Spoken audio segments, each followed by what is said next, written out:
Buenas tardes a todos, muchas gracias por estar ahí conectados un mes más. Para quien no me conozca, que ya empiezo a ser bastante asiduo a estas sesiones, mi nombre es Isaac Moll, soy enfermero, trabajo en hemodinámica y electrofisiología pediátrica en el Hospital Sant Joan de Déu de Barcelona y tengo el placer de ser el presidente de la Asociación Española de Enfermería en Cardiología. Esta tarde nos acompaña Ada del Mar Carmona, que es enfermera en la unidad de cardiología del Hospital Universitario Virgen de la Victoria de Málaga y en el Instituto de Investigación Biomédica de Málaga también. Esta sección que hemos preparado es sobre la hipertensión pulmonar. Nos va a explicar un poquito de qué va la hipertensión pulmonar, cuál es su fisiopatología y luego al final de la sesión también nos hablará de un programa que hemos iniciado este año.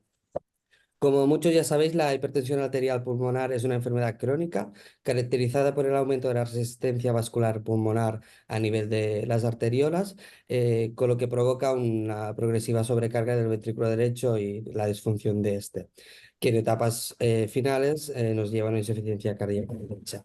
El diagnóstico precoz de la hipertensión arterial pulmonar se asocia con una mejor supervivencia a largo plazo y la aparición de nuevos tratamientos farmacológicos específicos ha provocado un cambio en la evolución natural de esta enfermedad, existiendo hoy en día terapias orientadas a controlar las principales vías patogénicas involucradas en la hipertensión arterial pulmonar.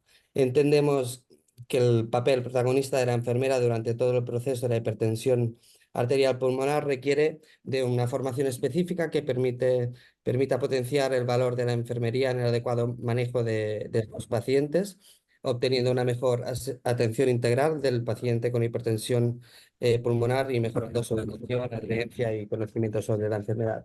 Y en la sesión que hemos preparado hoy, Ada nos explicará las bases de la hipertensión pulmonar, su manejo como enfermeros, así como el proyecto del soporte online que hemos iniciado este año de formación en enfermería en hipertensión pulmonar con colaboración de Janssen, que ha sido concebido con el objetivo de elevar la calidad de la atención en cuestiones de enfermería y brindar a pacientes capacitación para manejar esta enfermedad.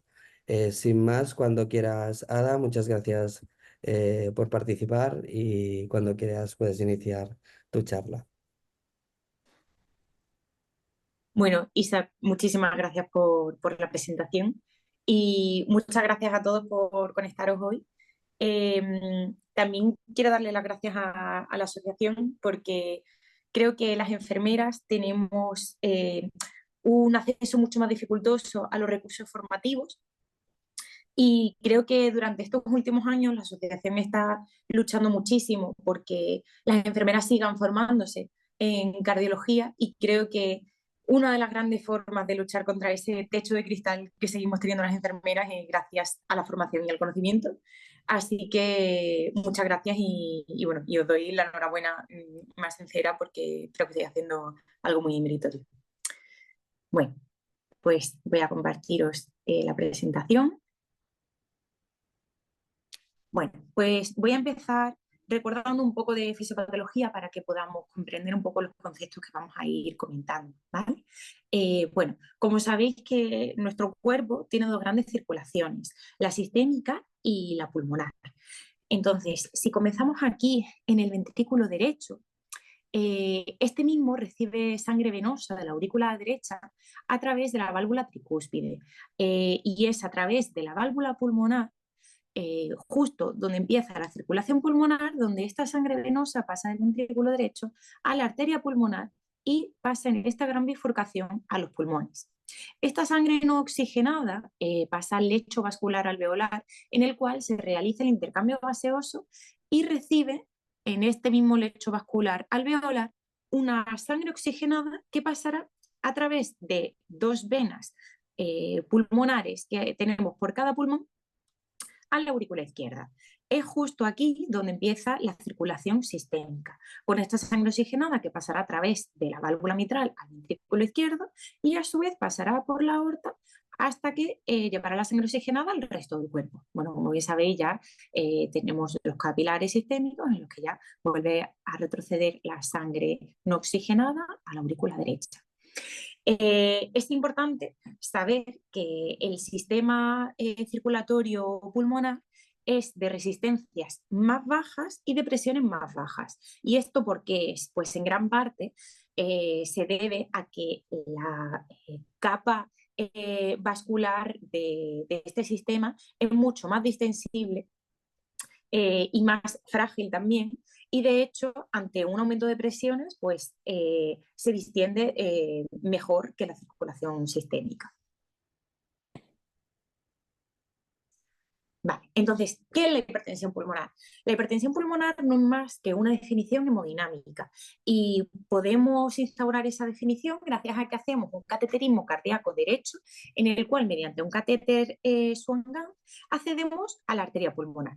En dicha arteria pulmonar mediremos una presión arterial pulmonar sistólica y una diastólica que nos van a poder ayudar a determinar esta presión arterial pulmonar media, que es con la que establecemos el diagnóstico. En este cateterismo vamos a hacer otras mediciones, como bien puede ser el gasto cardíaco, la presión de enclavamiento pulmonar, que se mide justo al entrar en una de estas bifurcaciones vasculares pulmonares antes de los capilares.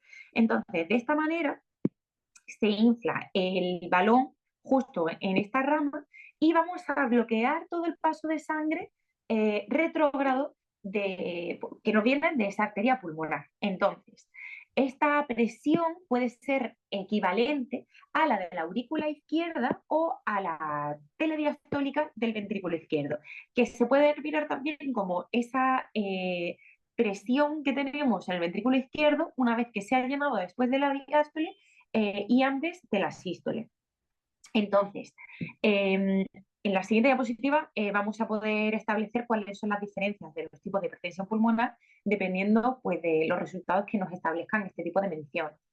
Luego tenemos las resistencias pulmonares que las vamos a medir mediante el cálculo de la presión arterial pulmonar media menos la presión enclavada pulmonar entre el gasto cardíaco. Bueno, pues como bien iba diciendo, cuando hacemos un cateterismo cardíaco derecho, tenemos que confirmar que el paciente tiene presión pulmonar gracias a que la presión arterial pulmonar media es mayor a 20 milímetros de mercurio. Después vamos a poder hacer tres grandes diferenciaciones según unas características hemodinámicas, pudiendo ser una hipertensión pulmonar pericapilar cuando esta presión enclavada que he comentado antes no está elevada, pero las resistencias sí lo están. Luego tenemos una presión, una hipertensión pulmonar postcapilar cuando esa enclavada sí está elevada, pero la resistencia no. Y luego tenemos una hipertensión pulmonar combinada pre y postcapilar cuando las resistencias están elevadas y también está elevada esa PCP. Entonces, si nos enfocamos ya en la clasificación clínica, podemos ver que el grupo 1, hipertensión arterial pulmonar o HAP, siempre va a estar definida por una hipertensión pulmonar precapilar, porque como hemos visto, va a estar relacionada con que haya presiones altas en la arteria pulmonar en general y en esas arteriolas pulmonares. Entonces, esta hipertensión arterial pulmonar es una enfermedad poco prevalente, se denomina rara, de unos 3 casos por cada 100.000 habitantes y puede ser bien idiopática, heredable, asociada a mutaciones genéticas, asociada a enfermedad del tejido conectivo, a cardiopatía congénitas.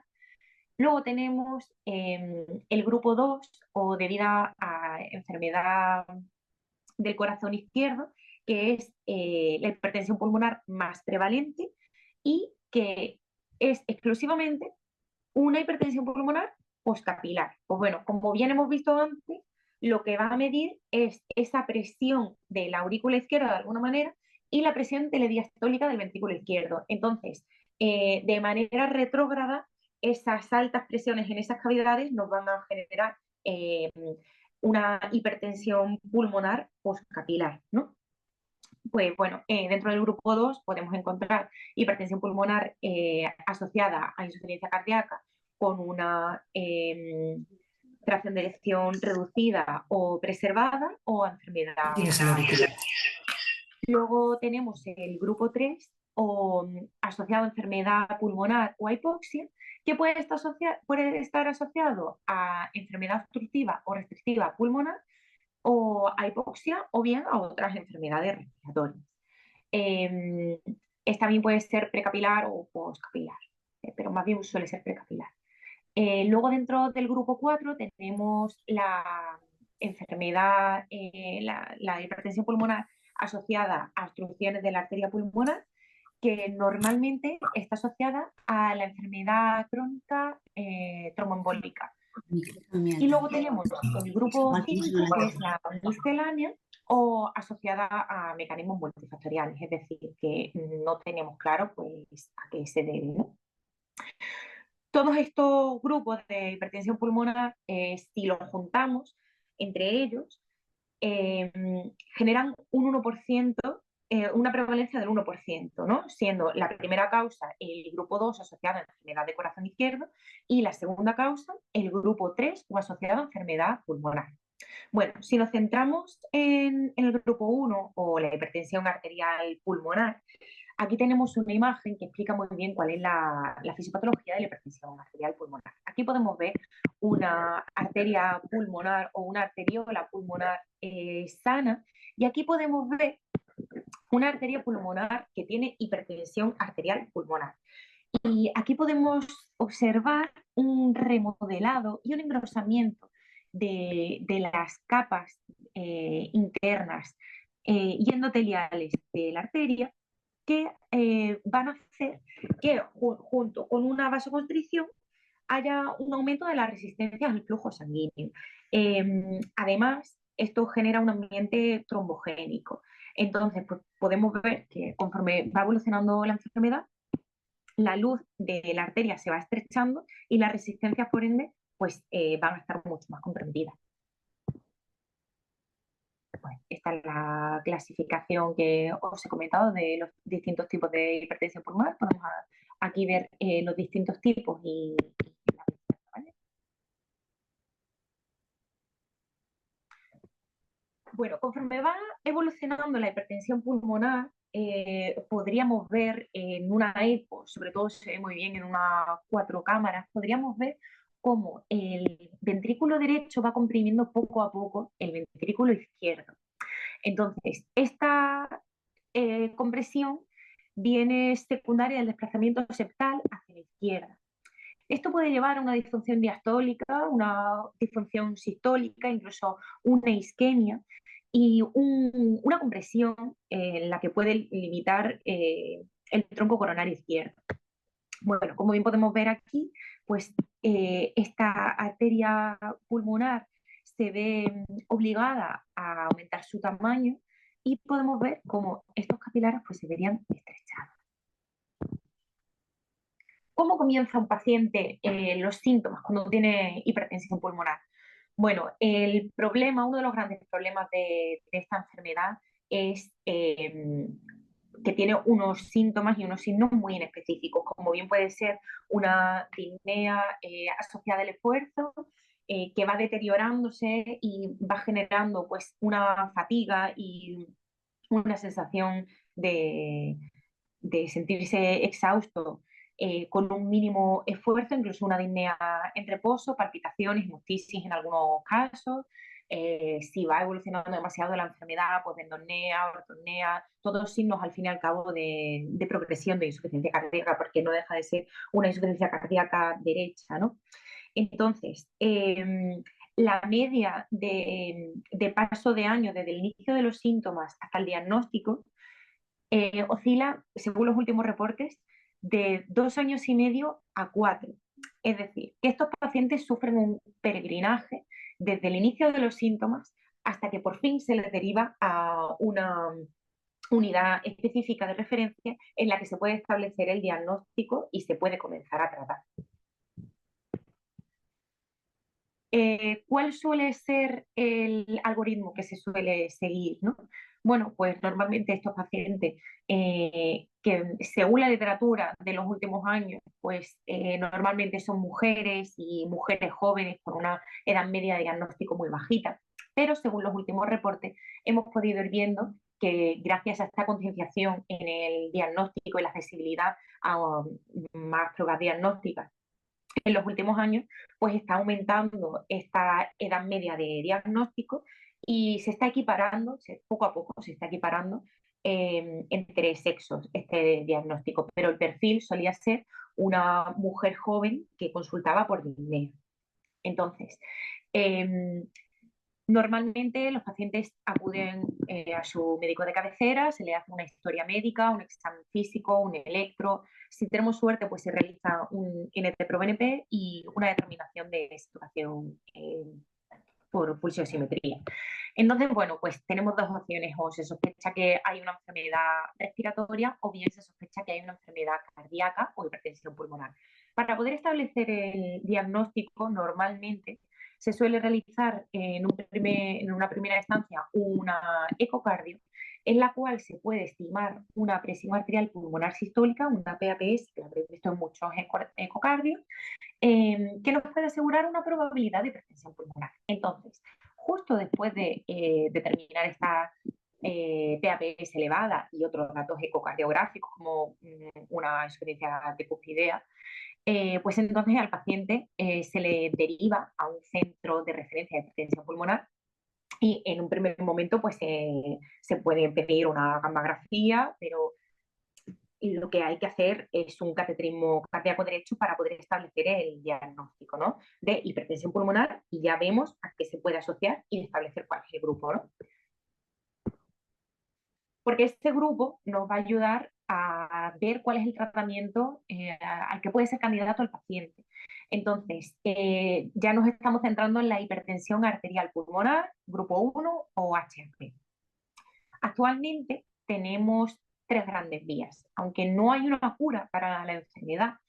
Y bueno, en última instancia podríamos llegar al fallo cardíaco derecho si el paciente no ha llegado antes a su momento de la lista de espera del trasplante. Actualmente tenemos tres vías de tratamiento posible. Tenemos la vía de la endotelina, donde tenemos fármacos como pueden ser el ambrisentan, el bosentan o el macitentan, que son antagonistas de los receptores de la endotelina. Tenemos después la vía del óxido nítrico, como pueden ser los inhibidores de la fosfatasa 5, como el sildenafil o el tadalafilo, y los estimuladores de la guanidina ciclasa, como puede ser el riluzigol.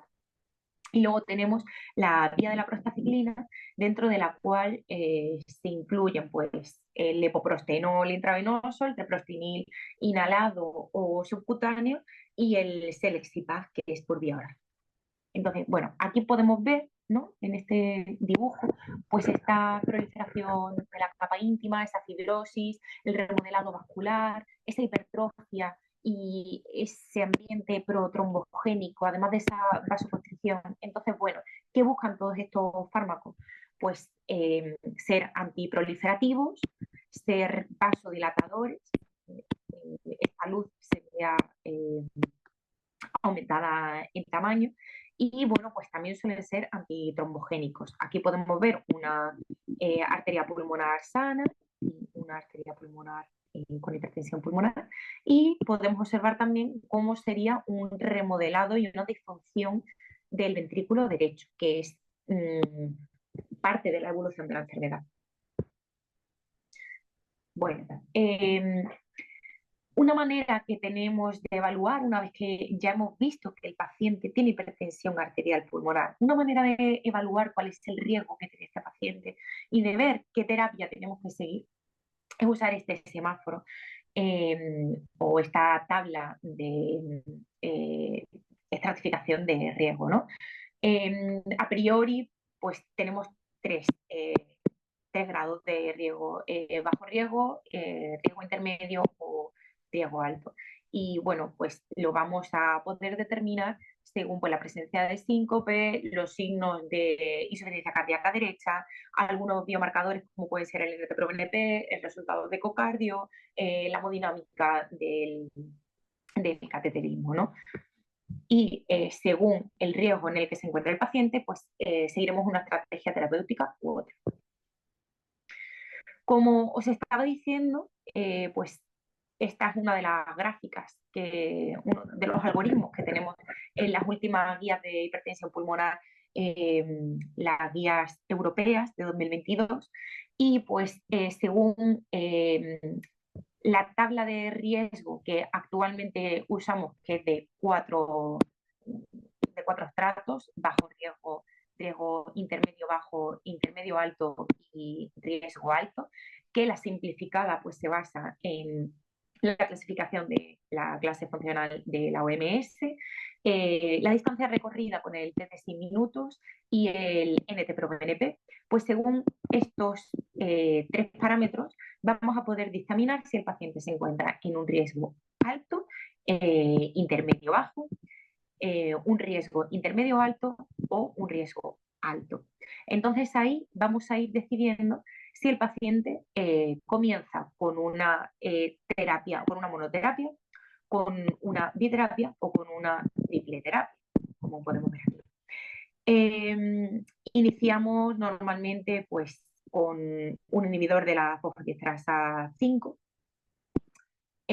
También podemos añadir uno de los agonistas receptores de la endotelina, y luego cuando el paciente ya está en un intermedio alto o alto riesgo, siempre es importante tomar esta decisión preferiblemente cuando estemos en un riesgo intermedio alto. Ya podemos ver que, bueno, que las cifras de NT-proBNP pues, no son desdeñables, desde 6 minutos se ve bastante disminuido y estamos en una clase funcional 3. Pues si estamos en esa situación, tenemos que considerar que el paciente entre en lista de espera de trasplante pulmonar y añadir en algunos casos una terapia intravenosa o subcutánea, o bien un perdón, un análogo de la prostaciclina oral, como bien puede ser el Selexipag. Bueno, pues uno de los mayores objetivos de la consulta de hipertensión pulmonar de enfermería es realizar la titulación de fármacos y el control de los efectos adversos. Todos estos fármacos que os he comentado, en su gran mayoría, necesitan una titulación, ¿no? Ya pueden ser los de la vía del óxido nítrico, de la vía de la endotelina o de la vía de la prostaciclina. Como muchos de vosotros conoceréis, el ensayo EPIFIC en insuficiencia cardíaca demostró la no inferioridad de la titulación de fármacos en insuficiencia cardíaca por parte de la enfermera versus por parte de cardiólogos, y esto ha sido pues un argumento científico de peso como para poder seguir adelante con esa titulación de fármacos por parte de enfermeras de insuficiencia cardíaca. Si bien es cierto, actualmente no tenemos acceso a ningún ensayo clínico que haya demostrado este mismo outcome en hipertensión pulmonar, porque bueno, pues al final es una población muy pequeñita, pero esta titulación pues suele hacerse por parte de las enfermeras, siempre en colaboración con farmacia y con el cardiólogo o neumólogo que lleve la unidad, ¿no? Porque sí es importante recordar que esta enfermedad pues, suele llevarse indistintamente por servicios de neumología o de cardiología, pues dependiendo del hospital. Quizá en vuestro hospital, pues justo lo lleva el servicio de neumología en colaboración siempre con el de cardiología, pero esa unidad pertenece al servicio de neumología, ¿no? Entonces, pues la titulación de estos fármacos siempre va a ir asociada a controlar los efectos secundarios de los pacientes, que en la mayoría de fármacos, por supuesto que tienen peculiaridades, pero la mayoría de fármacos suele ser pues cefalea, diarrea, son efectos secundarios asociados a esa vasodilatación, y siempre tenemos que controlar que el paciente no entre en fallo cardíaco, porque a veces una vasodilatación puede justo crear un efecto paradójico, ¿no? Bueno, pues uno de los grandes ejemplos es el Selexipag, y os lo traigo porque creo que es bastante, da un poco de miedo, ¿no? Cuando uno comienza, ¿no? Lo mismo titular un tadalafilo, subir un poquito el tadalafilo durante una semana, o un riociguat, que un Selexipag, porque tenemos que estar haciendo un seguimiento muy estrecho. Bueno, el Selexipag es el único fármaco del que disponemos actualmente por vía oral que sea análogo de la prostacyclina y tiene varias peculiaridades. Entonces, se comienza por una dosis de 200 cada 12 horas y en principio se va titulando cada 2 semanas. De 200 en 200 vamos subiendo esa dosis hasta una dosis máxima que sería 1600. Pero siempre depende de cuál sea la tolerabilidad del paciente. Porque sí es cierto, bueno, por no meterme tampoco mucho en la explicación de la farmacocinética y la farmacodinámica, pero pues hay pacientes que tienen un número determinado de receptores para este fármaco y por lo tanto pues su dosis ideal pues va a ser a lo mejor 1200. ¿Por qué? Porque cuando llega a 1200 esos receptores se saturan y llega a un punto en el que esos efectos secundarios son incapacitantes y por mucho que queramos el paciente ya no lo tolera más. Entonces se entiende que el beneficio nunca va a ser mayor a ese perjuicio que le está ocasionando al paciente, ¿no?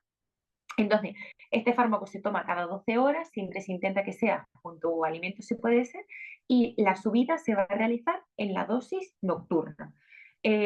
Normalmente se tiene una cita telefónica a la semana que hay entre una cita presencial y otra, porque hemos dicho que cada 2 semanas tendrá que ir a farmacia hospitalaria, porque este es un fármaco de dispensación de farmacia hospitalaria, tendrá que ir a farmacia hospitalaria y venir a nuestra consulta, y en estas consultas alternas pues se hace un control telefónico. Los pacientes siempre saben que, bueno, en cuanto empiezan con Selexipag, tienen que tener su tarjeta sanitaria, pues paracetamol, codeína, si puede ser, para la cefalea que está asociada a los vasodilatadores, pues su Primperan y Fortasec, pues por si se asocian esa náusea, esa emesis o esa diarrea que puede llegar a ser muy incapacitante. Y sobre todo también las diarreas no podemos jugarnos que este paciente entre en un punto de deshidratación, porque son pacientes que en su gran parte tienen asociados diuréticos.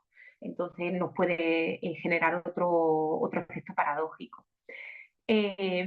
Por supuesto, le dejamos al paciente un número de teléfono de contacto para que si en algún momento pues presenta efectos adversos incapacitantes, pues que lo valoremos y que consideremos si hay que frenar la subida, retroceder a la dosis anterior, que no pasa nada, o considerar si seguimos aumentando en algún momento. Además, el paciente pues, necesita sentirse seguro, ¿no? Es un fármaco que no suele asociar hipertensión arterial, que algunos de los otros vasodilatadores, como bien puede ser el riociguat, sobre todo de la vía del óxido nítrico, sí suelen asociar hipotensión arterial, pero sí es cierto que generan unos efectos adversos que suelen resultar bastante incómodos, ¿no?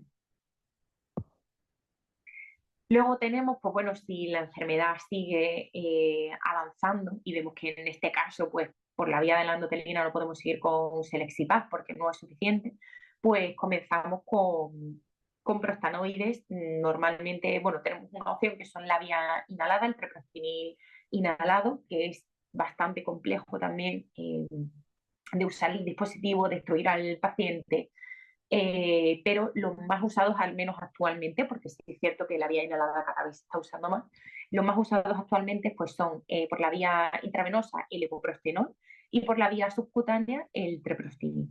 Estos fármacos pues también tienen que titularse en principio cada 2 semanas, dependiendo del caso, pero en principio cada 2 semanas se va titulando con una subida muy paulatina de las dosis. Es muy importante que el paciente sea consciente del tipo de fármaco que tiene. No puede haber en ningún momento una interrupción de la perfusión, eh, porque puede meter al paciente en fallo cardíaco. El paciente tiene que tener un buen manejo del dispositivo, unos conocimientos básicos y bueno, es importante valorar previamente que sepamos que este paciente y su apoyo sociofamiliar va a ser el adecuado para poder seguir con esta terapia, ¿no? Os traigo el ejemplo del treprostinil subcutáneo. Es muy importante pues, elegir el punto de punción. Se pueden usar todos los puntos de punción. La bomba que usamos realmente es como una bomba de insulina, ¿no? Se puede usar cualquier punto de punción subcutáneo, aunque los de elección suelen ser realmente el abdomen y la zona del tríceps, ¿no? Entonces, este fármaco tiene que iniciarse casi siempre, por no decir siempre, debería iniciarse cuando el paciente esté hospitalizado para tener un control muy estrecho de la tolerancia del paciente. Y bueno, y pues una vez que se hace esa educación en el momento de la hospitalización, que es importante, pues que el paciente lo comprenda, que tenga algún familiar o alguna red de apoyo que también se esté enterando de cuál es el manejo, pues tenemos que ir favoreciendo que el paciente también lo vaya haciendo poco a poco, tiene que ser consciente de que la jeringa hay que cambiarla cada 3 días, el vial cada 30, las alargaderas también cada 15 días, el punto de posición cada 3 meses. Eso es algo que poco a poco el paciente irá haciendo suyo, pero lo más importante, creo, o lo más peligroso, por supuesto, es que la vida media en plasma es de 4 horas. Entonces, estos pacientes no deberían interrumpir en ningún momento eh, el tratamiento con este potente vasodilatador. Bueno, aquí tenemos algunos ejemplos, ¿no? Esta es la jeringa que vamos a poner en la bomba. Y bueno, pues es un catéter pues, muy parecido a los que se usan con las bombas de insulina. Aquí tenéis un ejemplo, hay distintas presentaciones de los viales, dependiendo de la dosificación que tenga el paciente, pues vamos a usar un vial u otro. Es cierto que este fármaco es muy caro y conforme vamos aumentando la concentración del vial, pues son más caros aún, ¿no? Entonces tenemos que optimizar muchísimo el ir realizando los cálculos. Bueno, los efectos adversos de este fármaco suelen ser un poco más acusados incluso que en Cialixipam, que es la vía oral, ¿no? Por supuesto, hay que vigilar el punto de punción, vigilar que no haya induración, porque en el momento en el que hay induración, esa zona no está absorbiendo adecuadamente y puede que el fármaco no esté pasando. Pues, por supuesto, inflamación, cefalea, la diarrea, dolor mandibular, que es muy común en este tipo de vasodilatadores. Y bueno, los seguimientos que hacemos en consulta por parte de la unidad suelen hacerse pues cada 3 meses, ¿no? Dependiendo del estado del paciente. Pero una vez que ya hemos terminado de titular, pues sí, de llegar a la dosis objetivo con cada paciente, que siempre se puede llegar a subir en cualquier momento, ¿no? Si lo precisa. Pero una vez que ya hemos llegado a un momento de estabilización, tenemos que ver a estos pacientes cada 3 meses. Y os voy a contar cómo lo hacemos nosotros, ¿no? Pues nosotros vamos intercalando entre, en este caso, Víctor, que es el cardiólogo responsable de la unidad, y yo, pues nos vamos intercalando y vamos evaluando, como os he enseñado antes, ese semáforo de riesgo, vamos evaluando la clase funcional, el test de la marcha de 6 minutos, el NT-proBNP, pues electro también se suele hacer, pero bueno, con una cadencia mayor, al igual que el ecocardio, pues bueno, por ver que no haya un aumento de tamaño de las cavidades derechas. Por supuesto, yo soy una fiel defensora de los cuestionarios de calidad de vida y, pues bueno, el cateterismo derecho una vez que vamos realizando cambios en el tratamiento, ¿no?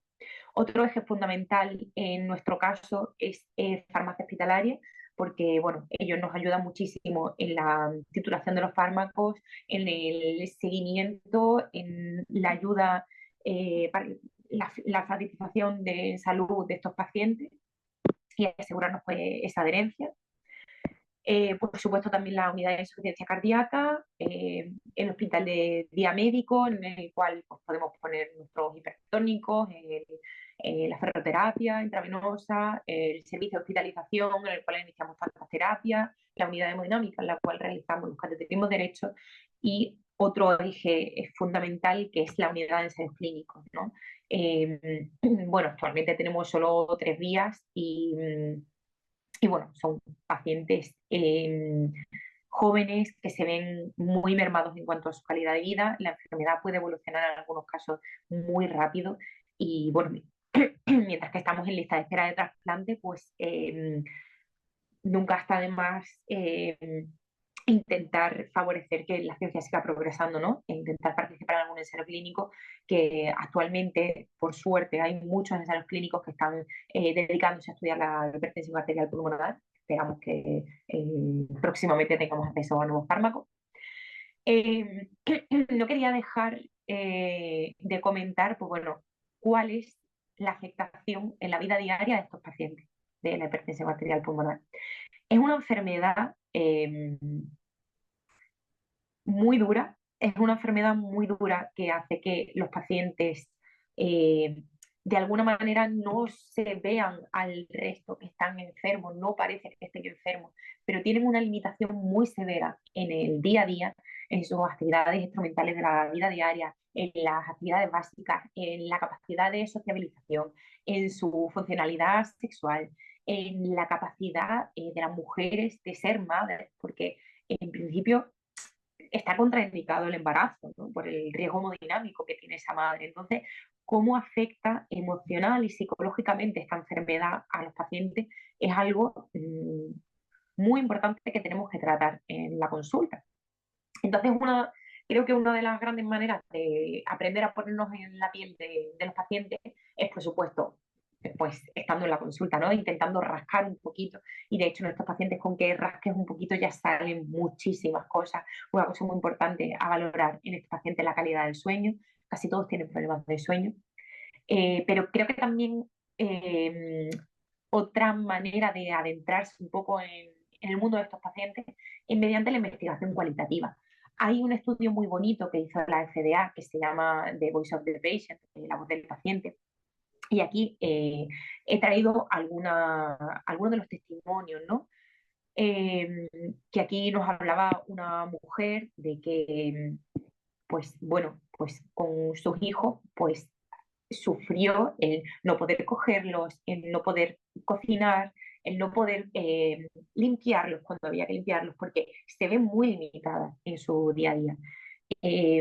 El cansancio que van asociando en la vida diaria, el que te cuentan que el hacer la cama es un mundo, ¿no? No olvidemos que son pacientes jóvenes que conforme va pasando el tiempo se ven más deteriorados. Otra cosa muy importante, la capacidad de trabajar. Tenemos muchos pacientes que están en incapacidad absoluta o en incapacidad total. Son pacientes, vuelvo a repetir, jóvenes que no pueden trabajar y que se ven encarcelados en casa, sin que a veces la familia o la red de apoyo llegue a comprenderlo, y sienten que no son funcionales, que no pueden seguir aportando al mundo, ¿no? Entonces, ¿cómo intentar también que sigan teniendo otras esferas de su vida en las que se sientan satisfechos, ¿no? Entonces, pues el abordaje enfermero, ¿en qué se basa? Pues por supuesto en una valoración biopsicosocial, porque es que aquí lo tenemos todo. De nada sirve que estemos titulando un fármaco, que nos aseguremos de que el paciente tome el diurético bien o que se ponga a las 16 horas el oxígeno si no abordamos todas las esferas en las que puede estar afectado ese paciente, porque os aseguro que son muchísimas. Por empezar, pues la calidad de vida. Y actualmente no tenemos cuestionarios de calidad de vida específicos para la hipertensión pulmonar accesibles, es decir, que no sean de pago. Entonces, pues los pocos centros que pueden dedicarle a lo mejor ese tiempo a valorar esa calidad de vida, cuantificarla, acaban usando un cuestionario de calidad de vida general como un SF36, que no está mal, que al final es lo que tenemos, pues ver cuál es el nivel de dependencia que tienen estos pacientes, ver si le podemos ofrecer algún tipo de ayuda, las limitaciones que tienen en el ámbito laboral o personal, controlar, por supuestísimo, los factores de riesgo cardiovascular, hacer muchísima educación para la salud, de la dieta baja en sal, el control de consumo de líquidos, la pauta flexible de diuréticos, la calidad del sueño, pero bueno, todo esto pues creo que es algo a lo que estamos todos muy acostumbrados si la mayoría trabajamos en cardiología, ¿no? Pues por supuesto, esa educación para la salud, esa promoción para la salud, vacunación, viajes también. Estos pacientes tienen que tener mucho cuidado si deciden viajar por el aumento de presiones, ¿no? En la cabina aérea. En algunos casos, pues hay que considerar si el paciente puede viajar con oxigenoterapia, pues en algunos casos, pues no debería viajar. Hay otro estudio que me gusta mucho, que mide cuál es la carga económica de los pacientes con HAP. Me gusta mucho porque eh, gracias a esta fotografía podemos justificar de alguna manera cómo podemos ahorrar en estos gastos indirectos, ¿no? Bueno, como podéis ver aquí en la leyenda, los juritos pues es una clase funcional 1-2, clase funcional 3, clase funcional 4 y podemos dividir entre pacientes incidentes y pacientes prevalentes. Bueno, si nos vamos a los pacientes prevalentes, por supuesto, conforme va avanzando la clase funcional, el gasto anual es muchísimo mayor. Entonces, tenemos que ser conscientes de que hay que monitorizar y seguir estrechamente a estos pacientes porque la enfermedad va evolucionando y llega un punto de no retorno realmente. Mientras que incluyas a un paciente en una lista de espera de trasplante, tienes que seguir intentando hacer algo porque es que no puedes esperar. En algunos casos ya llegas a tu límite y no puedes seguir avanzando con la terapia, claro. Entonces, claro, mi reflexión es, ¿qué podemos hacer, aparte, por supuesto, de la intervención farmacológica, para que este gasto se vea disminuido? Porque este gasto no es más que la traducción de la afectación en la vida diaria de estos pacientes. Y bueno, ya en las guías europeas de hipertensión pulmonar desde el 2015 nos demostraban que era necesario que hubiese, aquí no se ve bien porque se me ha movido, pero que hubiese una enfermera especialista para que hubiese un centro, una unidad de hipertensión pulmonar, ¿no? Eh, bueno, pues por supuesto incluye que deba haber cardiólogo o neumólogo, cirugía cardíaca, un enfermero especialista, social, data manager. Y bueno, ya sí quería dar paso a explicar un poquito pues cuál es el programa que tenemos ahora mismo activo en la asociación junto con la colaboración de Janssen y es un soporte online para la formación de enfermería en hipertensión pulmonar. La idea es que si tenéis casos en los que pues, no hay una unidad a un referente en vuestro centro, pero pues tenéis que iniciar algún tratamiento algunos de estos tratamientos que hay que ir titulando poco a poco. No estáis acostumbrados al manejo de los efectos adversos de estos pacientes relacionados con estos fármacos. No estáis acostumbrados a lo mejor a dar unas recomendaciones de educación para la salud en estos pacientes. O simplemente vais a formar una unidad de hipertensión pulmonar, pues puede ser de gran ayuda, creo yo, porque yo lo habría agradecido muchísimo cuando empecé el que haya pues alguien detrás de la pantalla, ¿no? Que te ofrezca su mano y te dé unas pequeñas nociones. Entonces, bueno, la idea es esta, que durante este año pues podríais pedir, si estáis interesados, podéis pedir una sesión online pues para que tengamos una videoconferencia e intentemos pues solucionar dudas que tengáis en el manejo de los fármacos, o en el manejo de los efectos adversos, en el manejo del paciente, o pues, como bien he dicho, pues una formación pues, para abrir una nueva unidad, ¿no? Y listo. Muchísimas gracias. Muchísimas gracias a ti, Ada. La verdad que a mí me ha encantado. También es un tema que no manejo, con lo cual la verdad que he aprendido un montón en esta sesión. No sé si hay preguntas. Os he escrito a través del chat, podéis ir haciendo preguntas o si alguien se anima a hacer alguna pregunta de voz, seguro que nos la contestará gustosamente. Si no, para empezar, y yo sí que tengo, no bueno, algunas dudas que me han surgido porque ya te digo, como es un tema que desconozco, sí que he hecho algunos cateterismos. Yo me dedico al área pediátrica, con lo cual tampoco vemos mucha hipertensión pulmonar y las que vemos suelen ser lactantes pequeños o muy severos. Tengo alguna experiencia en el cateterismo derecho, pero sí que me surge la duda, en adultos, ¿estos cateterismos derechos se pueden hacer no por vía yugular, sino por alguna vía periférica? Sí, de hecho, bueno, yo no trabajo en hemodinámica ni he trabajado nunca en hemodinámica, pero sí suele hacerse por la vena basílica, si es posible. De hecho, en nuestro centro suele hacerse por vía periférica, sí, sí. Y en estos casos, ¿conoces, o al menos en tu centro, sabes si la enfermera tiene participación directa en el acceso, por ejemplo? Así como hay enfermeras, ¿no? Hay grupos de enfermeras que se dedican únicamente hoy en día a terapias intravenosas y se dedican a coger accesos. Sí, sí. De hecho, hace poco se ha comenzado a usar el ecógrafo Mm. en nuestra unidad de hemodinámica y de hecho, sí, sí, tienen una participación activa, sí, sí, en el acceso. Perfecto, gracias. Y luego, por otro lado, em, claro, a mí me llama mucho la atención este tipo de consultas, este tipo de paciente, ¿no? Porque, claro, yo lo veo un proceso muy agudo y luego ya me desentiendo un poco, pero poder llevar este paciente crónico con esta enfermedad que es tan severa, además, porque ya la colateralidad que tiene, ¿no? Per se la propia enfermedad, lo has explicado súper bien.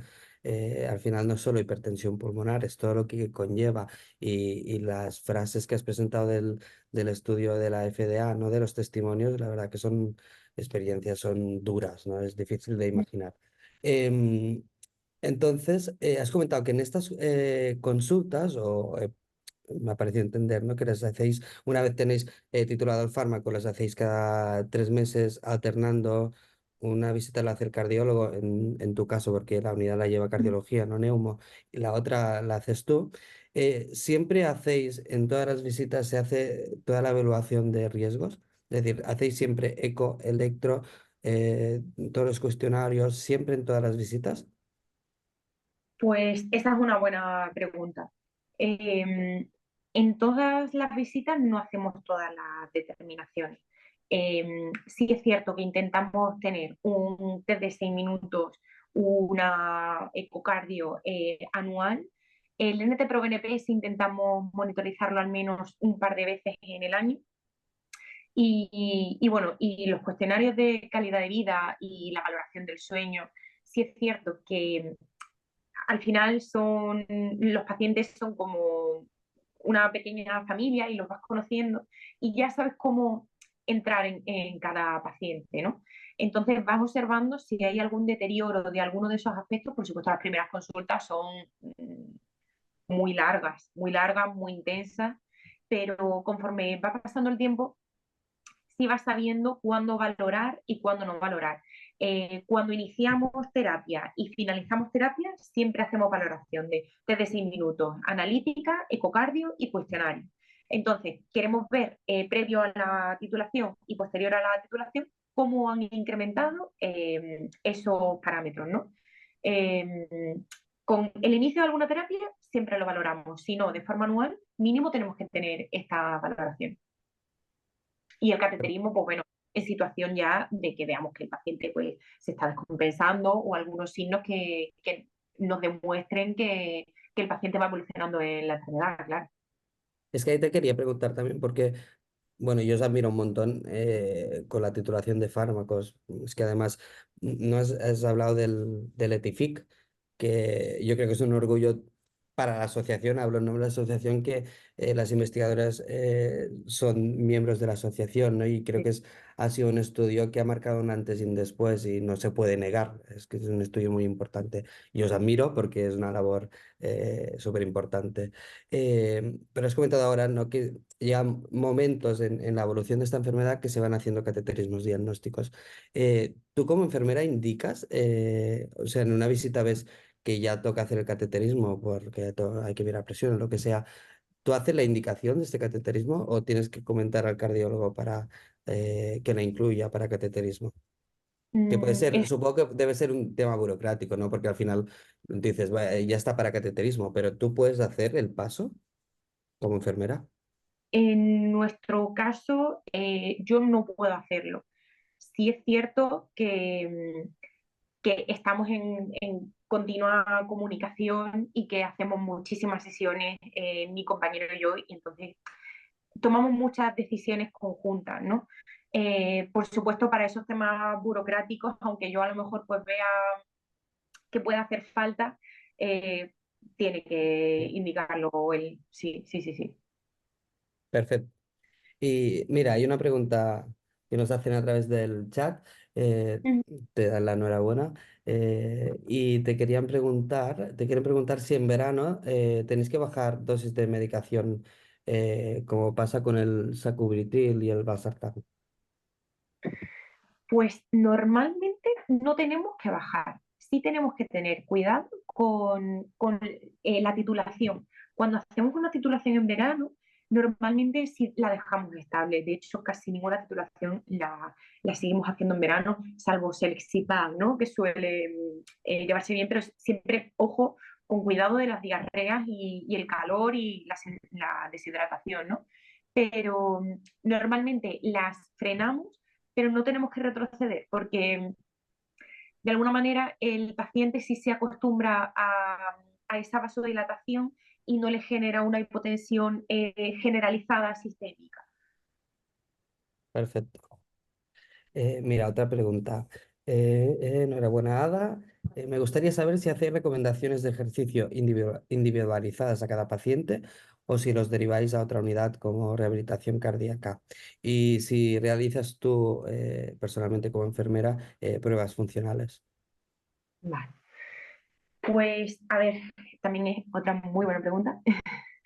Damos recomendaciones básicas generales porque en nuestro centro ahora mismo no tenemos la posibilidad de derivar a nuestros pacientes a la unidad de rehabilitación cardíaca.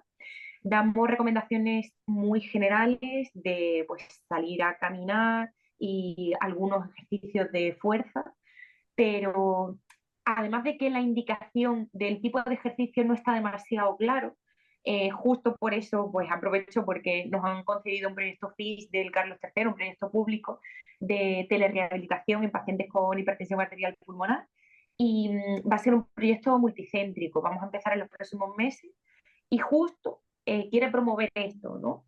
Hacemos este estudio en colaboración con una unidad de rehabilitación, con un fisioterapeuta, y van a dar unas sesiones individualizadas por tipo de, por nivel de afectación quizás, ¿no?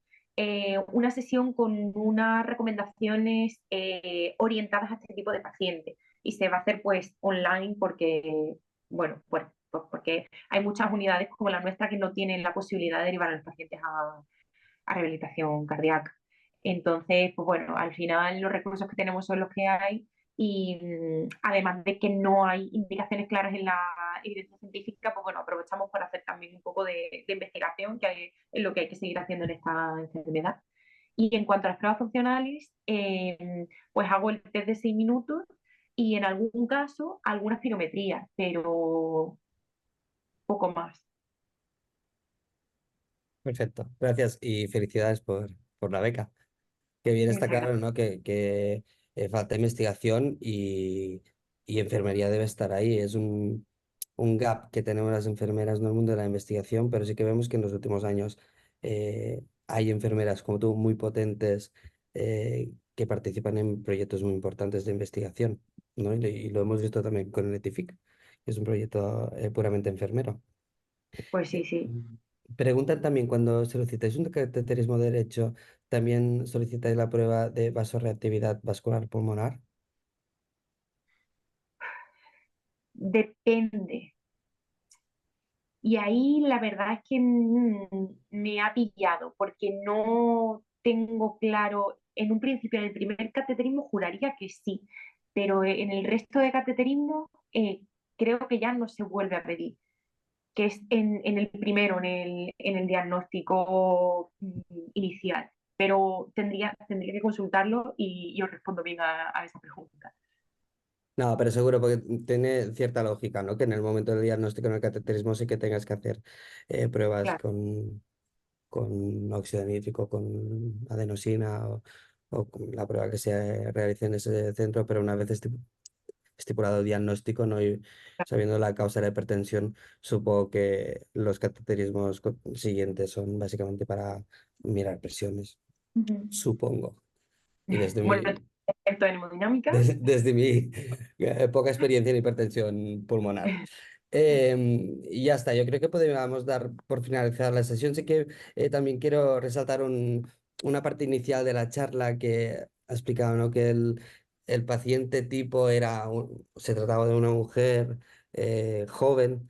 que se tardaba como 3 o 4 años, ¿no? En el diagnóstico, si no he entendido mal, Ujú, que ahora se está ya más igualando por géneros, pero a coalición del último webinar que hicimos de prevención y rehabilitación cardíaca, también veíamos ya algo que sabemos desde hace un montón de tiempo, ¿no?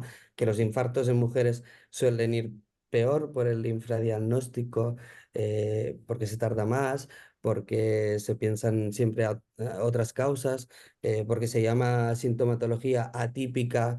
Cuando al final las mujeres es más del 50% de la población, no sé por qué es una sintomatología atípica y la otra es típica. ujú.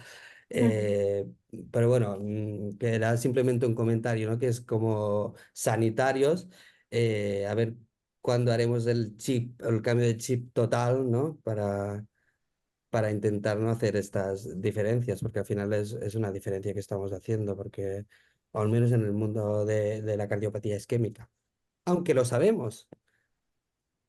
Esto es lo Efectivamente, que más me llama la atención, ¿no? Sabemos que las mujeres, la clínica es diferente, sabemos que van peores, ¿verdad? Y se nos pasa.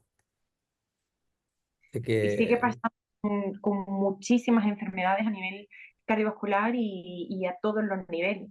Entonces, pues bueno, al igual que con el ejemplo de la enfermería, creemos que hemos avanzado, pero todavía nos queda muchísimo camino muchísimo. que recorrer, porque no hay equidad ni en el diagnóstico, ¿no? Entonces, si no hay equidad en la salud, ¿en qué hay equidad, no? Pues sí, me parece muy buena reflexión y Mm. al final es algo con lo que quizás tenemos que esforzarnos cada día, ¿no? A ampliar las miras, porque aunque creemos que lo tenemos interiorizado, en realidad no lo tenemos tan interiorizado, porque eso se va heredando de generación en generación, imagino, y sí, tenemos que cambiar un poco esa visión. Que yo creo que estamos por el camino, ¿eh? Pero es Y yo como creo todo, ¿no? Es lo que comentábamos antes de iniciar la sesión, es como la hipertensión, tardamos en pensar en ella, la hipertensión pulmonar, pero también nos pasaba, o nos pasa aún con la amiloidosis, que era un tema que que no pensábamos en amiloidosis, ¿no? Y ahora se tiene muy en cuenta la amiloidosis cardíaca, por ejemplo. O sea que sí sí, sí, que, jolín, es que nos queda un montón por aprender y por avanzar. Pero bueno, que vuelvo a decir que es un orgullo para mí personalmente como enfermero y para presidente de la EC, tener en este país enfermeras tan potentes como tú y como has demostrado en esta sesión. Así que te vuelvo a agradecer este tiempo y estos gracias a conocimientos que nos has transmitido. La enhorabuena que te mandará gente a través del chat. Recalcar este proyecto, ¿no? De este año sobre este call center donde estarás tú, ¿no? Por si hay alguna, has ustedes. comentado, alguna unidad que esté empezando, no existe la unidad, hay dudas sobre el manejo de algún tipo de paciente, poder tener una persona de referencia quien poder consultar, pues es la verdad que es de agradecer y yo creo que te lo agradeceremos todos. Sin más, muchísimas gracias a todos los que os habéis conectado. Esto nos refuerza la idea de seguir haciendo webinars, que es una apuesta que tenemos en la EC y creo que ya lo has dicho tú también, ¿no? La formación es difícil en enfermería, pero intentando hacer píldoras así, sesiones mensuales, yo creo que es una alternativa y que lo tenemos todo el mundo al abasto, se quedan colgados los vídeos, los podemos revisualizar si tenemos dudas. Y ya está, te deseo toda la suerte en el proyecto este año de la hipertensión pulmonar y en esta beca. Pues muchísimas gracias de verdad, ¿eh? Isa, por todo lo que hacéis y por haberme invitado, que hoy estoy aquí, pero el resto de días estoy en el otro lado. Así que, pues muchas gracias y muchísimas gracias a todos por haber conectado. Muchas gracias a todos.